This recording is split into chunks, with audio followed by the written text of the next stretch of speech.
Sarado para maganda. Good morning mga Inday. So yan guys, kakarating ko lang galing sa school ni Coco. Pumunta din ako ng Pazar.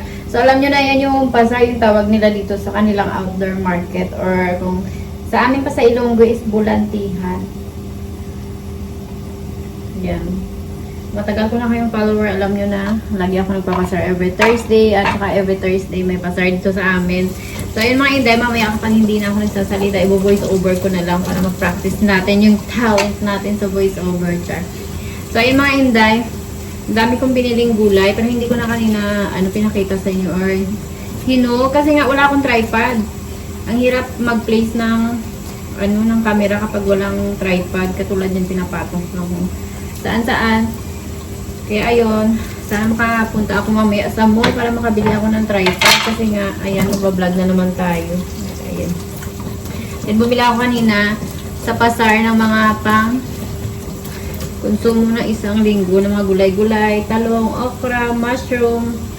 Itong mushroom guys, masarap to yung ganito. Ayan, lagay ko to sa gulay.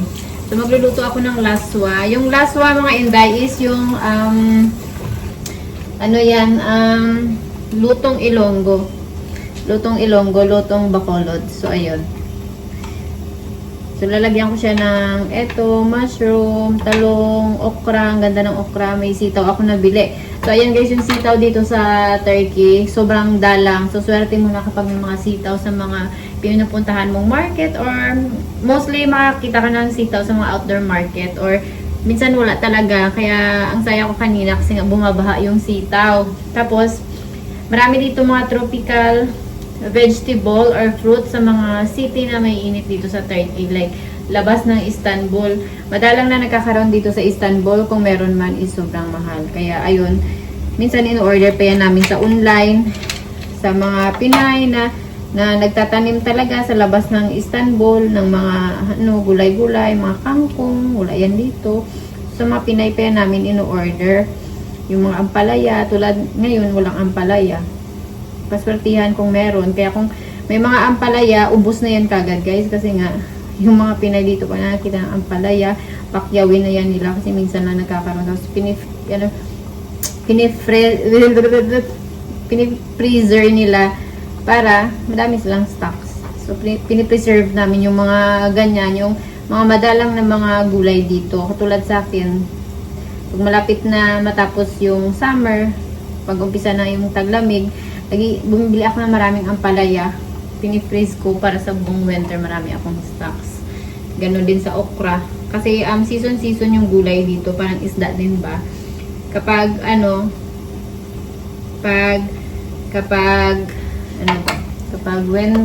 kapag summer, ayan, marami kayong mabibili na mga okra, ampalaya, sitaw. Pero pag tapos na yung guys, yung summer, wala na kayong mabibili kasi wala, zero. Yung meron din kamuting kahoy. Yung kamote marami kahit winter, hindi ko alam bakit marami. Alam niyo ba dito sa Turkey, yung kamote, tinatanim lang nila kahit saan. Hindi nila alam na yung dahon nun is ginugulay. Pero binibenta din naman nila yung kamote. Yung kamote nila dito, iba yung lasa, matabang, malalaki. Tapos yung mga dahon, pang display lang nila sa mga daan-daan guys. Hindi nila alam na ginugulay natin yung. Tapos dito sa Turkey, ang ampalaya, hindi nila alam na masarap yun kapag green na green. Dito sa kanila, binibenta nila yung nabubulok na talaga, dilaw na dilaw, yung pabulok na, ganun kasi nga daw nilalaga nila, ginagawang tea. Sabi ko mas masarap yan at mas healthy kapag green siya, ginagawang gulay kasi purong kakainin mo, hindi mo na siya kailangan lalagain, kakainin mo na siya lahat, ganun. Tapos yung sa pasar nga, bakit daw green yung binibili ko? Kasi lahat ng green kinukuha ko, pinipili ko lang. Tapos ayun, nagluluto ako ng laswa guys, nagpapakulo ako ngayon. Ayan, lagyan ko na maraming okra. Sarap. Kahapon hindi nakapasok si Coco kasi masama yung pakiramdam niya. Sobrang init kahapon guys. Ayaw niyang bumangon, nagtatandrom siya kahapon. Kaya hindi siya namin pinapasok. Kaya kanina, pinapasok siya namin.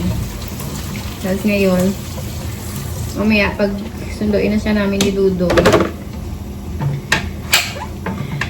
papahatid ako diretso sa mall kasi kailangan ko mamili ng mga dadalhin ko sa Pilipinas. Char! Kailangan bumili guys ng tripod ko. Tripod, battery bank. Ano pa ba? Kasi wala akong battery bank. Alam nyo ba, kung naalala nyo dati, yung nakasunog dito sa bahay, pumutok yung battery bank ko. Yun na yung huling gumamit ako ng battery bank. Never na. Yun na yun yung huli. Tapos ngayon, kailangan ko yan kasi magta-travel kami ni Kuko, diba? So, ayun pala guys, yung sabihin ko, inunahan ko na eh. So, ayan guys, finally, uwi na kami ni Kuko sa Pilipinas. How many times na talaga na gusto kong umuwi or pinayagan naman ako ni Dudong. Pero syempre, iniisip ko pa din si Dudong kasi alam nyo naman, sa nakilala sa amin talaga mag-asawa na may sakit sa puso si Dudong. So, hindi naman basta-basta naiiwan ko siya dito mag-isa. Gusto ko umuwi, pero nahati yung isip ko, sino mag-aalaga dito kay Dudong? Hindi naman siya alagain. Nga lang, syempre, alam mo yun. Pero ngayon sabi niya, okay naman na daw siya. Okay naman talaga si Dudong na kasi nagtatravel na siya ulit sa ibang bansa. So, kung updated kayo sa Facebook ko, parang every month, 3 beses o 2 beses na sa iba't ibang bansa si Dudong. So, last na travel niya is China. So, how many hours in China, diba? From here. Kaya, ayun, okay na talaga siya. Thank God. Tapos, ayun mga hinday. Kaya, ayun. So, first time ko mag-travel na malayo, international, na dalawa lang kami ni Kuko. Actually, hindi naman first time na dalawa lang kami ni Baby Chanel magta-travel. Kasi, dati, diba, nung nakakasakit yung binan ko, sumusunod kami doon kay Dudong sa lugar na sa Tukat, na kami lang nagpa-flight ni Baby Chanel. May hirap kapag baby, pero ngayon, di ko alam kasi nga, syempre, mas malayo. Tapos, lagi ko talagang pag umuwi ako ng Pilipinas or magpa-flight ako dito, talagang hindi ako nagpa-flight ng connecting flight guys kasi nakakapagod. Laging direct flight though, medyo pricey kapag direct flight kumpara sa connecting flight. Pero alam mo yun, yung isahan na lang yung pagod mo ba pag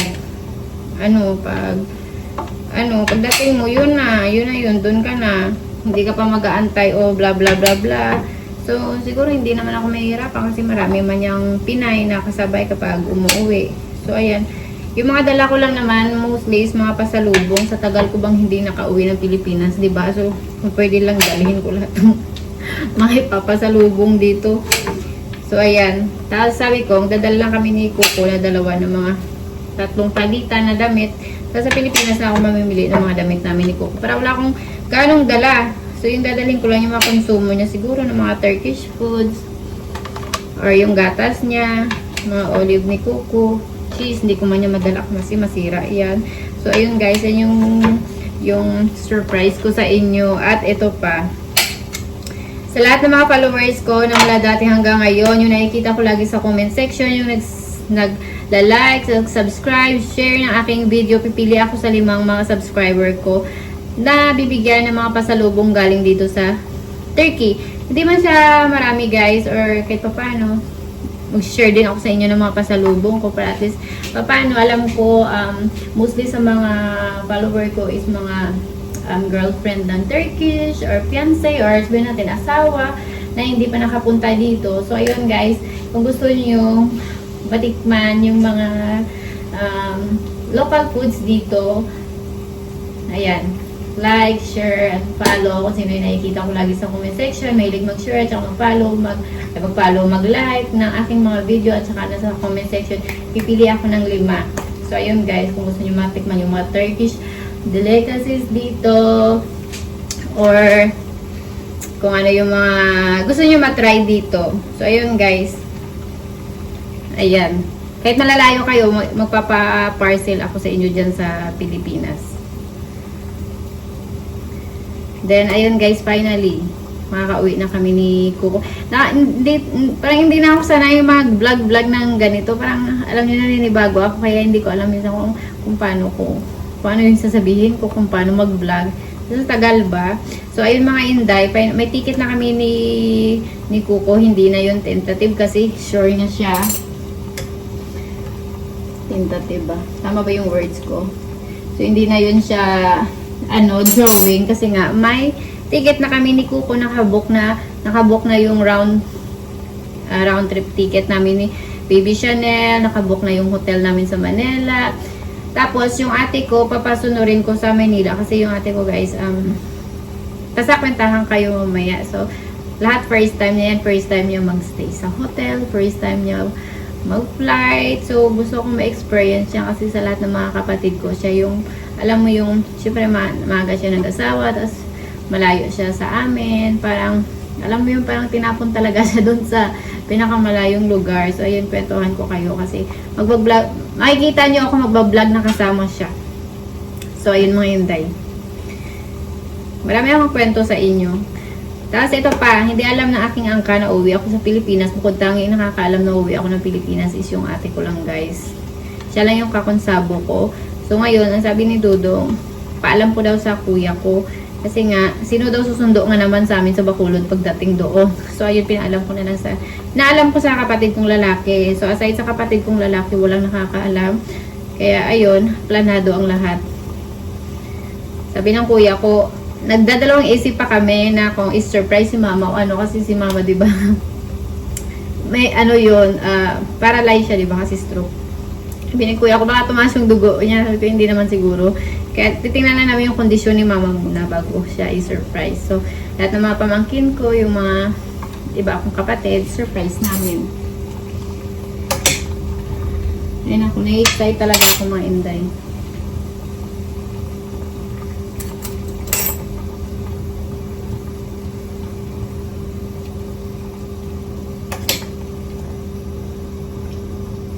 Saka laging sinasabi kasi ni mama na na uwi ka na kasi tagal ka nang hindi nakaka-uwi, matanda na ako. Tapos gusto nila makita si Baby Chanel, yung mga pamangkin ko gusto nila makita si Baby Chanel. Kaya alam mo, actually wala akong plano umuwi pa this year kasi sabi ko next year na kasi itataon ko sa family reunion kasi nga nagpa-plan yung angka namin, nagpapamily reunion after nung namatay ng isang kapatid ni mama na lalaki. So ngayon, dapat sa family reunion pa ako uwi, pero wala pa silang date na binigay. Sabi October o December, pero hanggang ngayon wala pa. Kaya, ayun, sabi ko, uwi na lang ako kasi mas gusto kong suluhin muna yung pamilya ko kasi namimiss ko na din sila mama. Tapos, di naman dapat ako uwi kasi nung galing kami ang bakasyon, nasa Cosyada kami, sabi ni Dudong sa akin, sabi niya, baby, sabi niya, yung mga airfare next year, sobrang mahal na. Kaya kung gusto mong umuwi this year, i-book kita, sabi niya sa akin. Parang, hindi ko alam kung ano ba, aya ka na naman pag nag-uusap tayo ng bubuk-buk uwi. Okay siya, may iyak siya kasi ayaw niya ako umuwi kasi mamimiss niya daw si Kuko, mamimiss niya ako, hindi daw siya sanay na umuwi, na wala kami sa bahay, na walang sumasalubong sa kanya. Sabi ko, sure, how many days ko pang siyang tinatanong kung sure ka ba. So hanggang sa nagsabi akong final, okay, i-book muna ako ngayon. The day na sinabi ko sa kanya na okay, i-book mo ko, binook niya ako ng hapon, guys. Alam mo ba, nung sabay kami nagbo-book ng ticket ko, pag ka-receive niya ng di ba pag nagbo-book ka tapos lalabas na yung confirm, nakabook na. Pag labas ng confirmation na ayan, nakabook na, may flight na ako, umiyak agad si Dudong. Sabi ko sa iyo eh. Kaya sabi ko sa kanya, sabi ko, hindi man ako selfish. Sabi ko, siyempre gusto ko rin makita si mama. Ayoko naman na umuwi ako na yung reason is may isa sa pamilya ko na wala, may isa sa angkan ko na wala. Ayoko naman, gusto ko yung umuwi. Gusto ko umuwi na pagbalik ko dito, may family picture ako. Kasi wala talaga kaming family picture, guys. Yung family picture namin is lahat na wala nung Yolanda. As in, wala na lahat-lahat. Kaya, ayun, sabi ko, gusto ko pagbalik ko dito, may family picture ako ng pamilya ko. Ganun. Kaya, ayun, that's how many days siguro nung after nang nag-book kami ng ticket. Kasi first time ko rin na mapapalayo kay Dudong, guys, baka kasama si Baby Chanel. Hindi ako makatulog how many days, si Dudong, hindi makatulog. Kaya sabi ko sa kanya, bago siya mag-book, i-book mo na pwedeng i-cancel yung ticket.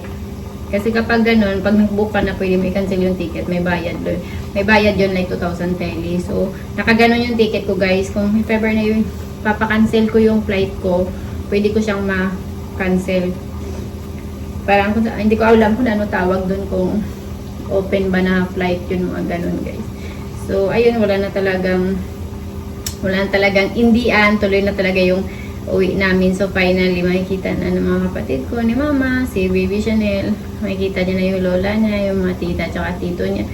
So, ngayon, di pa rin nagsisink in sa akin na after how many years makakauwi na talaga ako. Kaya, thank God. Thank God talaga, guys. Kaya, yun mga inday. So, we will see. Abangan nyo, guys, yung mga surprise, mga ganap, kung ano yung buhay talaga namin doon sa Pilipinas, yung totoong buhay namin, kabaliktaran ng buhay namin dito sa Turkey. Nakikita nyo ako dito, ay maganda yung buhay ko dito sa Pilipinas.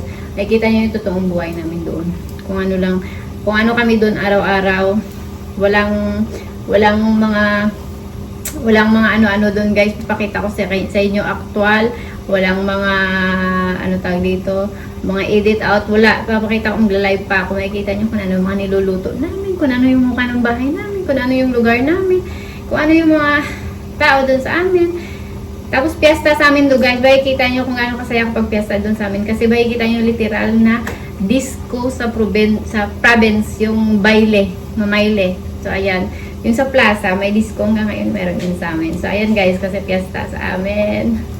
So ayun, kaya I'm so happy, I'm so excited. Thank God, finally. So ayun, cross fingers, inshallah, maganda lang yung kainat na ng aming vacation, maganda lang, masaya. So, ayun. Pag-pray nyo guys, salamat sa, ayun, finally, natuloy na din.